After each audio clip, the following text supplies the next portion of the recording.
Hello everyone, once again you all are most welcome. आज एक WhatsApp पे कविता पढ़ी, बहुत अच्छी लगी और कविता का शीर्षक ही है यह रचना दिल को छू गई। सुनिए। 3 पहर तो बीत गए, बस एक पहर ही बाकी है। जीवन हाथों से फिसल गया, बस खाली मुट्ठी बाकी है। सब कुछ पाया इस जीवन में, फिर भी इच्छाएं बाकी है। दुनिया से हमने क्या पाया, यह लेखा जोखा बहुत हुआ। इस जग ने हमसे क्या पाया, बस ये गणनाएं बाकी हैं। इस भाग दौड़ की दुनिया में हमको एक पल का होश नहीं। वैसे तो जीवन सुखमय है, पर फिर भी क्यों संतोष नहीं।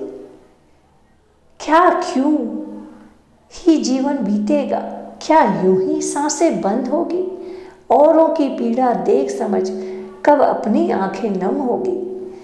मन के अंतर में कहीं छिपे इस प्रश्न का उत्तर बाकी है।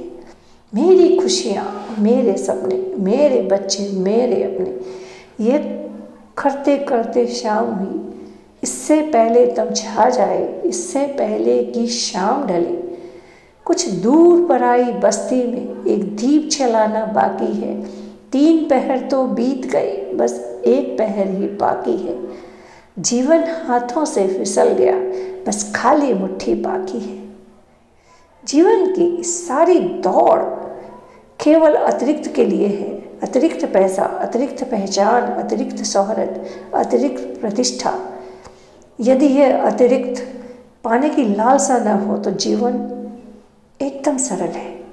सही कथन है, कविता भी अच्छी है, मगर थोड़ा सा कहना चाहूँगी, अतिरिक्त की दौड़ में हमें रहना पड़ता है, क्योंकि हमारे देश की आर्थिक स्थिति, हमारा ढांचा ही इसी तरह है कि अगर इन्फ्लेशन जिस तरह बढ़ता है, अगर हम बूढ़े हो गए उस समय, अगर हम बाद में कमाते नहीं, 20 साल जीते हैं तो किस तरह जिएंगे, उसकी तुलना में हमें जोड़ना ही पड़ता है।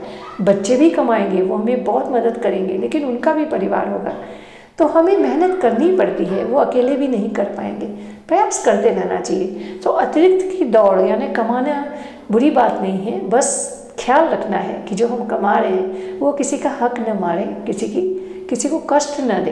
अपने हिसाब से, अपने तरीके से खुद को सुरक्षित, खुद का ख्याल सबसे पहले कहते हैं ना, लव योरसेल्फ। अपने आप को, अपने बच्चों को, परिवार को प्यार करते करते कमाने की कोशिश करती रहनी चाहिए। और थोड़ा सा ऐड करूँगी, ये जो तीसरा प्रहर में आके अगर हमारी आगे जगती है, हमें महसूस होता है कि हमें करना था, तो कहीं ना कहीं शायद हमने बचपन में इन चीज़ों को मिस किया है। वरना अधिकतर हम बचपन से ही माता पिता को, दादा दादी की केयर करते, उनसे डांट खाते हैं, कभी उनसे प्यार पाते हैं। ससुराल में भी कभी कुछ चीज़ों के लिए हमें सिखाया जाता है, आप गलत कर रहे हो। कुछ चीज़ों को हम सीखते हैं, समझते हैं।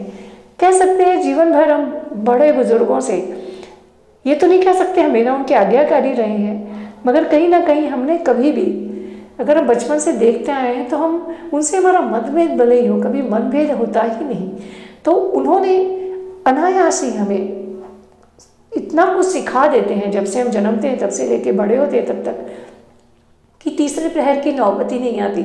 हम शुरू से ही इन चीज़ों को समझ के कि कहीं दूर दीप जलाना है, यानी औरों के लिए भी कुछ करना है, अपने बड़ों का सम्मान करना है, ये चीज़ें हम सीखते हुए ही आते हैं, तो वो अफसोस नहीं होता। जो लोग पहली बार चैनल देख रहे हैं उन्हें कहूँगी चैनल को सब्सक्राइब कीजिए, औरों से शेयर कीजिए, और थॉट से सहमत हो तो ज़रूर कमेंट बॉक्स में लिखिएगा कि कैसी लगी ये कविता। और जो लोग हमेशा से जुड़े हुए हैं, सभी का बहुत बहुत आभार। Thanks for watching this time, thanks for listening, stay safe, God bless.